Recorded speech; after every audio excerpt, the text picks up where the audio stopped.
है guys, horror stories में एक बार फिर से आप सभी का वेलकम करती हूँ। आज मैं आपके सामने एक हॉन्टेड स्कूल की कहानी लेकर आई हूँ। ये एक सच्ची कहानी है। गाइस, आपको अगर इस तरह की हॉरर, भूतिया और डरावनी कहानियाँ सुनना पसंद है तो प्लीज़ मेरे चैनल को सब्सक्राइब कर लीजिए। नोटिफिकेशन के लिए बेल आइकन को प्रेस कर लीजिए ताकि आपको इसी तरह की हॉरर स्टोरी सुनने को मिल सके। मस्तीपुर एक छोटा सा गांव था। यहाँ के लोग भी बड़े ही भोले भाले थे। गांव में नया नया इंटर कॉलेज खुला था और शहर से गांव में एक हेडमास्टर को भेजा गया था। राहुल शहर में पला बड़ा एक होनहार व्यक्ति था और उसी को ही मस्तीपुर के इंटर कॉलेज का हेडमास्टर बनाया गया था। राहुल, तो आज हमारा स्कूल में पहला दिन है। स्कूल के बाहर सारे गांव वाले और बच्चे जमा थे। गांव के मुखिया विजय सिंह भी काफ़ी खुश थे, मगर विजय सिंह की बीवी रीमा बिल्कुल खुश नहीं थी। विजय, हमारे हेडमास्टर राहुल जी का मस्तीपुर में स्वागत है।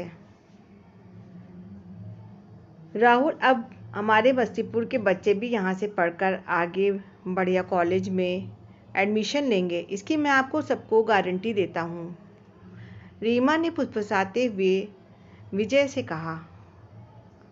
आया बड़ा हेडमास्टर, हम भी तो उतने ही पढ़े लिखे हैं, हमें तो कहीं किसी ने नहीं बनाया हेडमास्टर।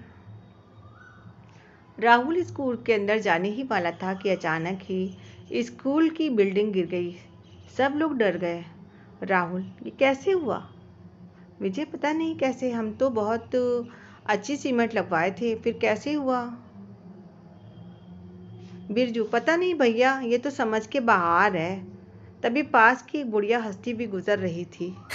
बुढ़िया बोली, उसको जगा दिया तुमने? राहुल, अरे आप क्या कह रही हैं? विजय, कुछ नहीं सर, ये बुढ़िया तो पागल है। चलिए हम ये स्कूल दोबारा बनवाते हैं, बस 1 महीने में करवा देंगे, तब तक आप हमारे घर पे रह सकते हैं। जैसे ही स्कूल बनेगा आप पढ़ाई शुरू कर दीजिएगा। राहुल, अरे इसकी को क्या ज़रूरत है? रीमा, हाँ हाँ, इसकी क्या ज़रूरत है?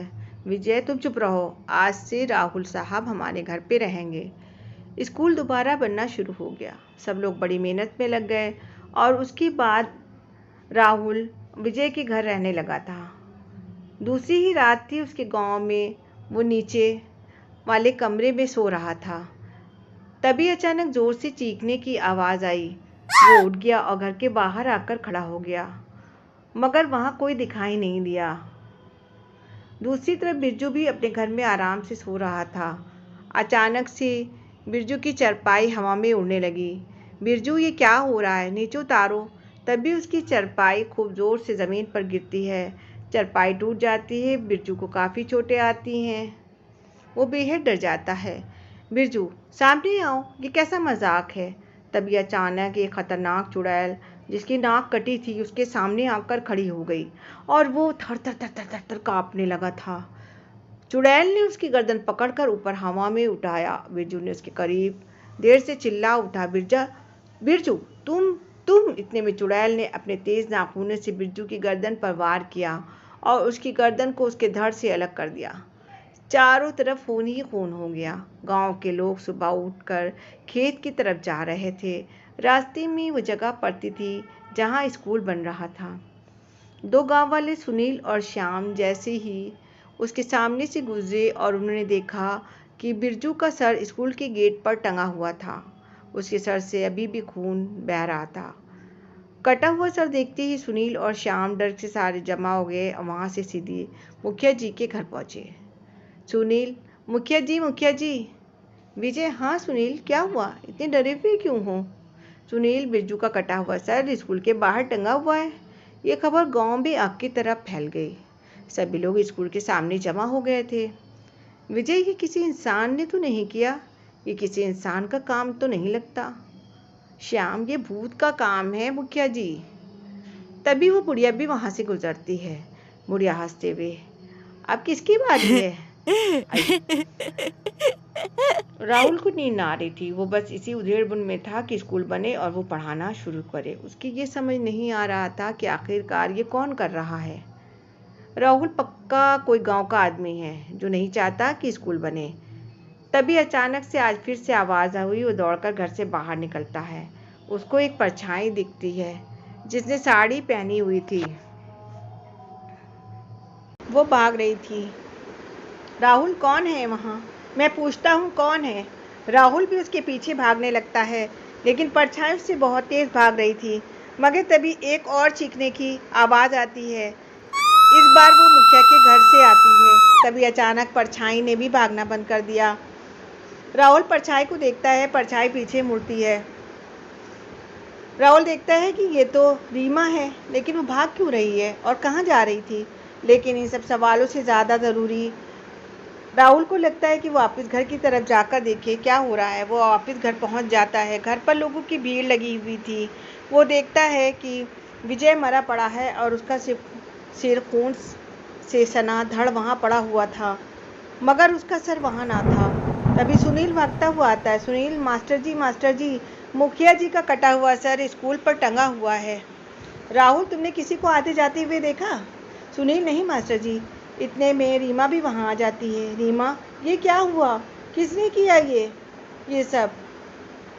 राहुल, मुझे तो लगता है कि इसमें तुम्हारी कोई चाल है। मैंने कल रात को किसी की चीख सुनी थी और जब मैं चीख सुनकर बाहर आया तो रीमा भाग रही थी। मैंने खुद देखा है इससे भागते हुए। रीमा, हाँ, मैं भाग रही थी, मगर मैंने किसी का खून नहीं किया है। मैं भला अपने ही पति को क्यों मारूंगी?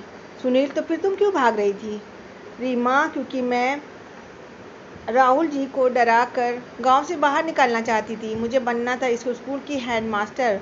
वो चीख भी मेरी ही थी, मगर मैंने किसी को नहीं मारा। तभी वो बुढ़िया वहाँ आ जाती। बुढ़िया हंसते हुए, 2 शिकार, अगला कौन?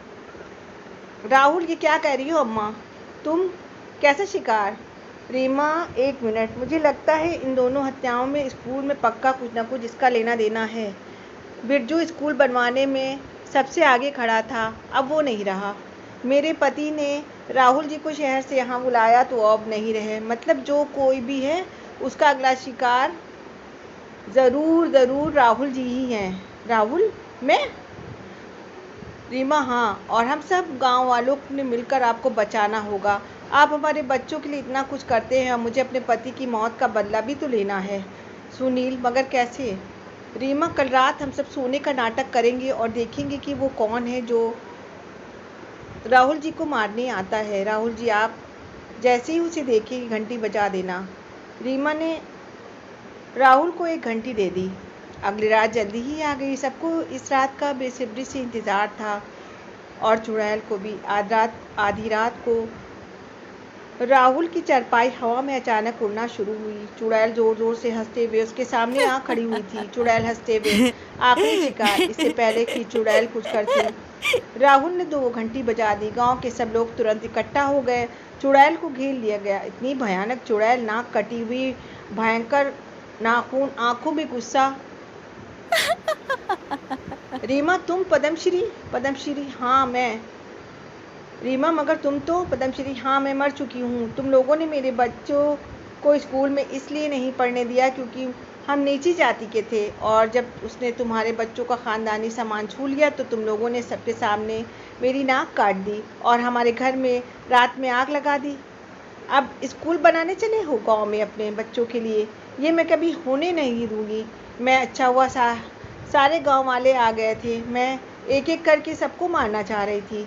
तब तक चुड़ैल और गुस्से में आ गई और उसने आगे बढ़कर सुनील के सर को अपने हाथों में पकड़कर दोनों हाथों से पीट दिया। उसका सर फट गया और उसका खून चारों तरफ फैल गया था। अब वो शाम की तरफ बढ़ी। सब भागने लगे। शाम को पकड़कर उसने दो टूक में काट दिया। तभी वो बुढ़िया आ गई। बुढ़िया, रुक जा डायन। बुढ़िया ने जाकर चुड़ैल का सर पकड़ा और उसकी आंखों में अपनी आंखों से एक शक्ति छोड़ी। चुड़ैल अब एकदम शांत हो गई। चुड़ैल, माँ तू? बुढ़िया, हाँ, मैं तेरे मरने के बाद आज तक पागल बनी इस गांव में भटक रही थी। इस तरह सबको मारने में से क्या होगा? एक शक्ति छोड़ी। चुड़ैल अब एकदम शांत हो गई। चुड़ैल, माँ तू? बुढ़िया, हाँ, ये सब तो पहले से भरे हैं। उनके अंदर इंसानियत नहीं है। छुआछूत और ऊंच नीच के चक्कर में ये सब कुछ भूल गए हैं। राहुल, मुझे अगर इस बात का पता होता तो मैं इस गांव में कभी नहीं आता। ऐसे लोगों को पढ़ा कर मिलेगा भी क्या? सब लोग बेहद शर्मिंदा थे। कोई कुछ नहीं बोल पा रहा था। रीमा, पद्मश्री, हमें माफ़ कर दो बहन। हमसे इतनी बड़ी भूल हो गई कि हमें इसका अंदाज़ा तक नहीं था। आज से ही गांव में सब बराबर होंगे, ना कोई छोटा होगा ना कोई बड़ा। सभी गांव वालों ने एक साथ कहा, हाँ हाँ। गाइस, आपको हमारी ये इस हॉन्टेड स्कूल की कहानी कैसी लगी? प्लीज़ कमेंट करके ज़रूर बताइएगा और मेरी स्टोरी को लाइक कीजिएगा। और अभी तक मेरे चैनल हॉरर स्टोरी को सब्सक्राइब नहीं किया तो प्लीज़ मेरे चैनल को भी सब्सक्राइब कर लीजिएगा।